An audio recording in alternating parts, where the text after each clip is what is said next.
nous, en tout cas, on a le cœur de faire une bonne partie et j'espère qu'on sera au rendez-vous. Cédric, est-ce que vous avez l'impression que la RDC se rapproche de ces grandes équipes au fur et à mesure? Bah, petit à petit, après, voilà, c'est un travail qu'on a initié depuis pas mal de mois, pas mal d'années même, je dirais.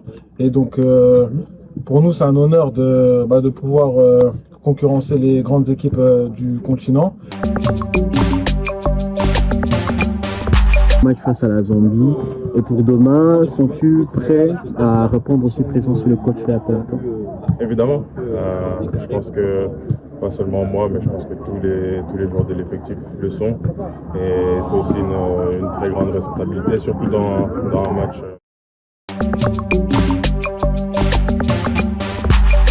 Le discours, c'est surtout qu'on est concentré. On est concentré et qu'on a envie de se qualifier pour la phase suivante. Et le chemin le plus rapide pour ça, c'est gagner tous les matchs de poule. Attention, Bakambu! C'est la Polios à démartir! Les léopards rougissent! Les gradins tremblent! Le public congolais est en transe! L'ouverture du score! Quelle action des collectivités! Rebecca sur ce but de Cédric Bakambu, Noah Sadiki et ses gestes de Bakambu pour fixer les gardiens de but. Aïe aïe aïe. Bissaka.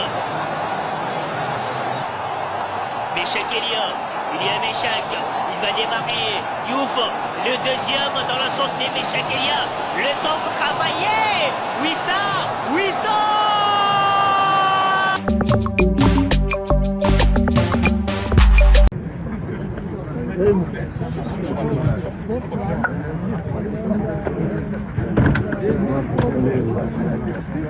Ouais, des pâtés. Des pâtés là.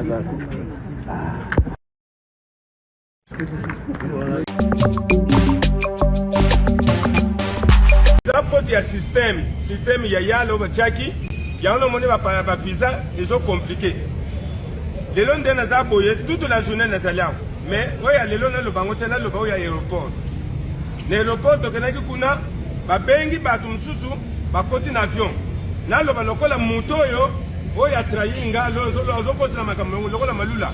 Benga qui a fait, à côté, Ndelendundo, à côté, et puis le ciment. Ngai na yako décourager excellent sola qui naie. Na aéroport na kati ya Maroc. Ndenge baninga na biso misusu batikali balomike bache bato bache bangulo non baza na langage ya malamu. Problème ezali eza problème ya visa. Problème ya visa. Avion eye pamba ba vie des ebele. Pourquoi visa na bango ne basengeni soko zwango te moyen au matavion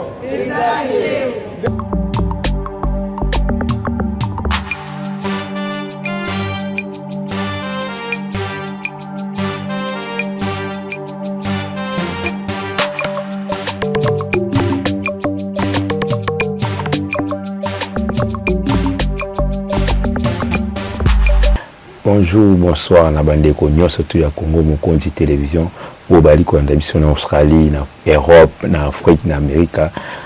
To pesibino surtout mbote sika bosami bino. Na PCP mon chef boss Eli Mwembo.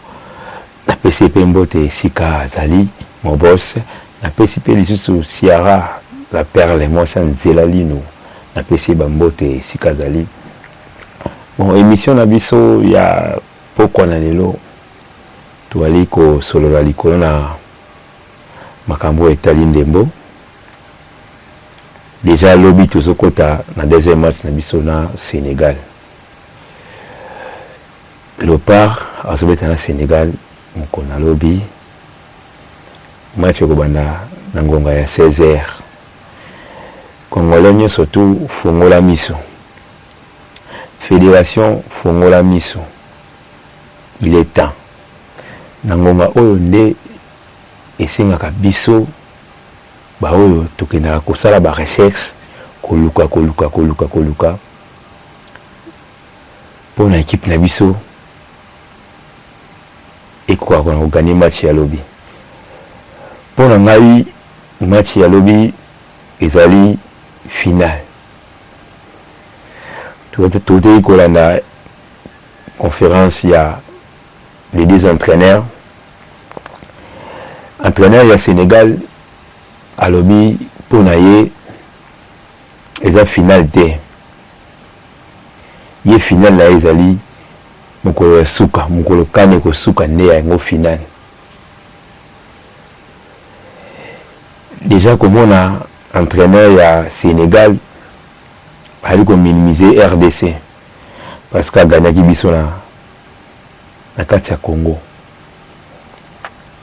Toko senga na ba comité nyonso tout au bali na Maroc. Ba fongola miso. Toboyi komona makambo oyo elekaki na mokolo tobetaki na bango na éliminatoire ya Coupe du Monde. Toboyi trahison na Léopard. Toboyi yango tozali kobeta sete na mokolo lelo tofungola miso. Sénégal akokaki koganya biso te na mokolo wana ya match ya Coupe du Monde. Sénégal ayaki na possibilité te. Tala maekomelaka biso contre Tunisie eza babiloko moko ezongelaka biso contre Sénégal. Franchement tofungola miso parce que les matchs sont ceux qui ont gagné yango tout ça directement qualifié dans la phase où ils allaient courir la quart de finale. Donc tout fongola misu na landa qui va entraînement à équipe vraiment équipe ils ont se porté bien tous les joueurs wazali choc ezalité basalaki voyage na bango malamu esika bazalaki ti baye na Tanger classe oyo bakobeta deuxième match et équipe esentraînaki tokomona yango na bilili nde tozali koloba boye ezali koleka tozali komona ndenge équipe ezali kosentraîne. Tokosenga lobi na coach Sébastien. Coach ezali match moko ya banje belé. Ezali match ya banje belé donc il faut que chaque équipe au ezali sûr. Donc équipe ezali fort. Toi sur la temps go meka ba joueur to meka auto na chaque poste le quoi joueur au oiseau mérité au tien na terrain a bêter biso balé malamu. Tout ça a besoin d'exquisité. Franchement quand au suite au longo yango na ba poule franchement des arbres il faut démissionner.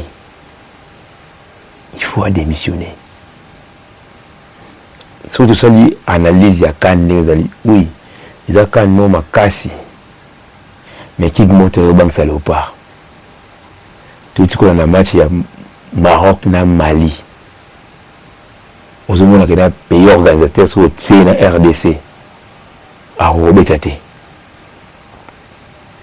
sur du Cameroun tout du Nigeria ba Robetate na biso na CAN o et on toujours la finale na biso zali ya Sénégal na RDC. Il y a un mais je suis sur la finale ya solo. Finale ya poule, on est sur la finale ya solo. Donc vraiment, ba bakendaka église, bakende église. Ba bakota zamba, bakota zamba. Ba fuka maka na ba ba musulman. Bakende islam. Ba sambela tata wonda, bakende. Ba sambela ka Simo Kimbangu, bakende. Donc tout ça là pour ça victoire lobby, victoire tout ça nul tout ça là pour ça victoire lobby, tout ça là pour ça ministre Didier Boudimbo Beta CT Fachi Beton Mukwatombolo Beta CT tout le monde a lobby vraiment victoire biso ba congolais tout ça là pour ça kokende gauche à droite tout ça là pour ça victoire Tout ça, on a posé la victoire. Coach, tout le béla au mingi. Chaque match est coupé à la raté. Match mieux surtout, il a un dernier côté. Tout ça, on a posé la balle malam. Tout ça, on a posé la victoire contre le Sénégal. Tout ça, on a posé la victoire. Victoire, ils ont vraiment un gabo dans biso. Et tout ça, on a posé un compliqué classement. Tout aussi,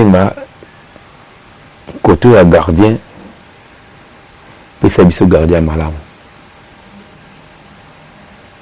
Défense vraiment impeccable. Coach milieu. Mais quand un peu côté la milieu du terrain là yo. Nous à Sadiki. Kayembe. Mutusami. Coach Obomi Biso. Trois médiateurs, on a porteur et ballon à Rosalate. Porteur et ballon. Dans le match, il y a Benin. Nous avons tout ça, nous avons monté, il y a milieu du terrain. Tout le monde qui a monté. Sadik a payé ça qui a carbiacité. Nous avons Sadik en Angleterre à carbiacité. Parce que les gens qui ont Kayembe, Edo Kayembe, il faut tourner bien. Coach, tu es la biseau, nous avons un millier. Au long de Edo Kayembe, tu es un millier. Au monde, on a des balles de Betama. Au monde, on a des malmenés. Équipe à Sénégal. N'attaque Nabiso. Tout ce qui Nabiso minité. Papa. Zongisa Meshak Mpadi. Tchateo. Fansana beaucoup là-bas.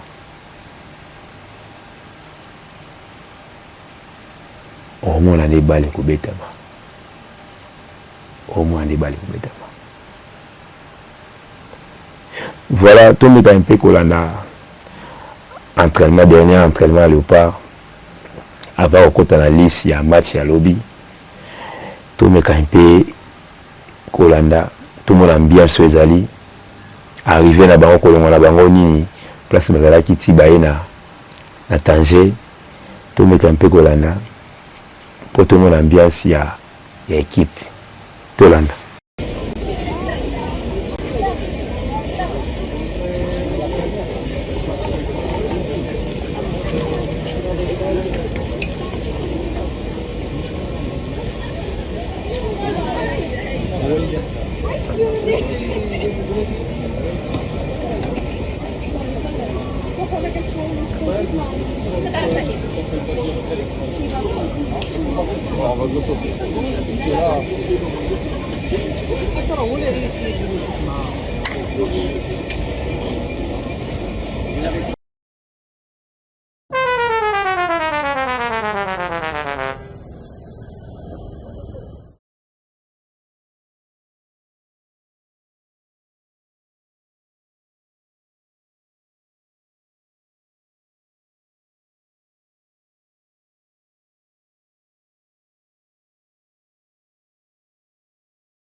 À propos de match, de demain.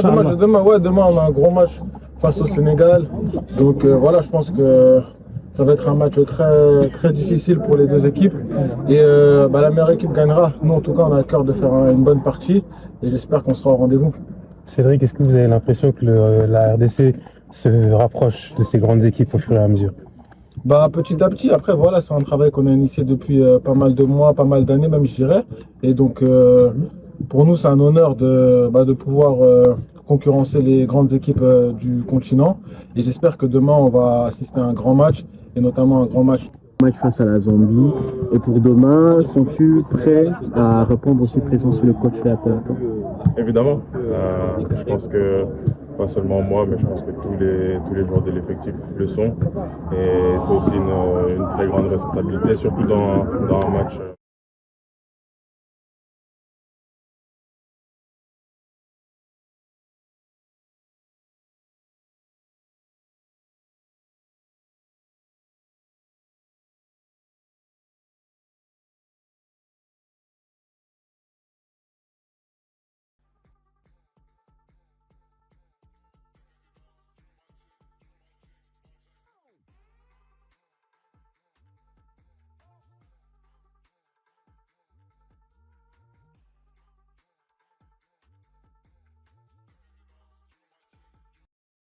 Voilà, nous sommes de retour dans le plateau Nabiso.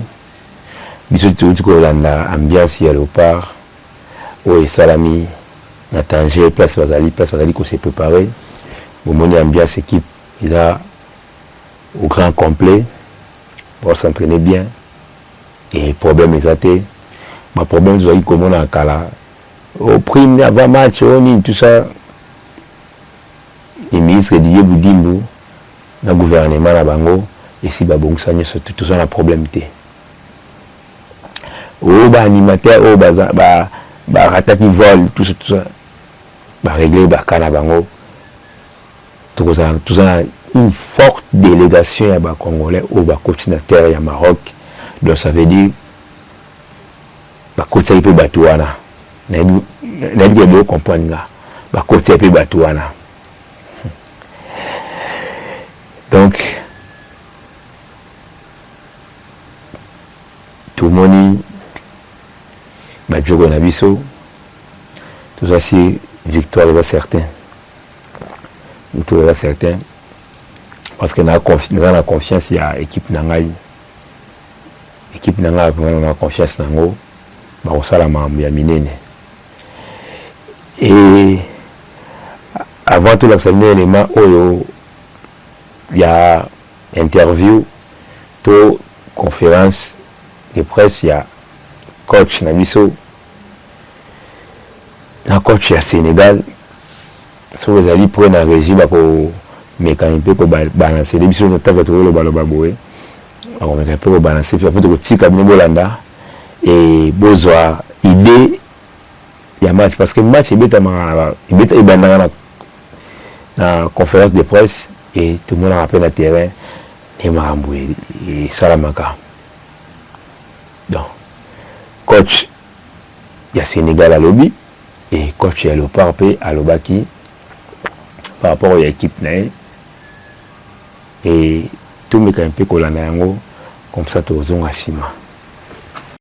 On l'a préparé comme un deuxième match de la compétition. Déjà, on se connaît bien. C'est vrai qu'on s'est joué il y a pas longtemps. On était dans le même groupe de qualification pour la Coupe du Monde. Donc, on a d'abord bien préparé le match du Bénin et on s'est rebasculé de suite sur le match du Sénégal où on est arrivé hier à Tanger. On va faire une séance d'entraînement cet après-midi et on reste concentré pour livrer une bonne prestation pour demain.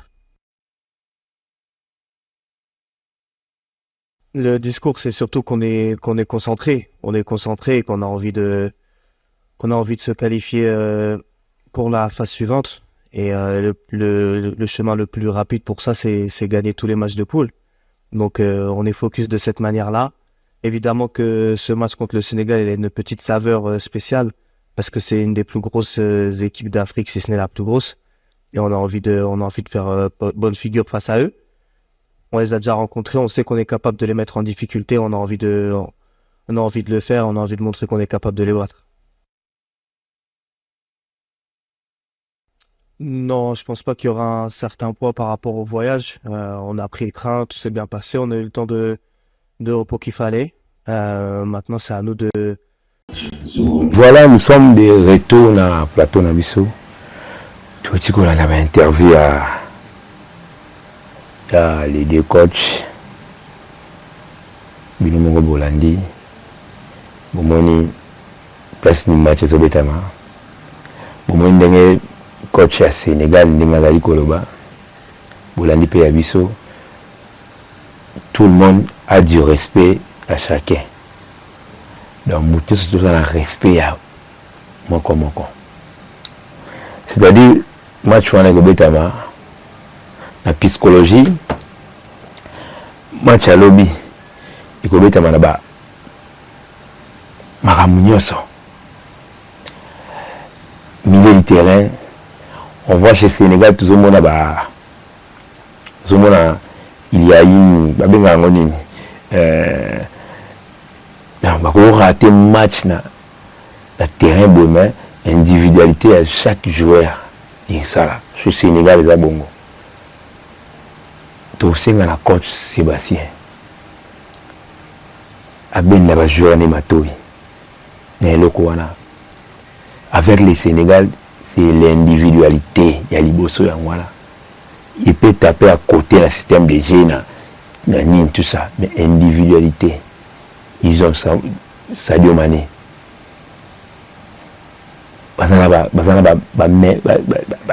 Meilleur joueur, il y a Minene, Namikili, en Europe.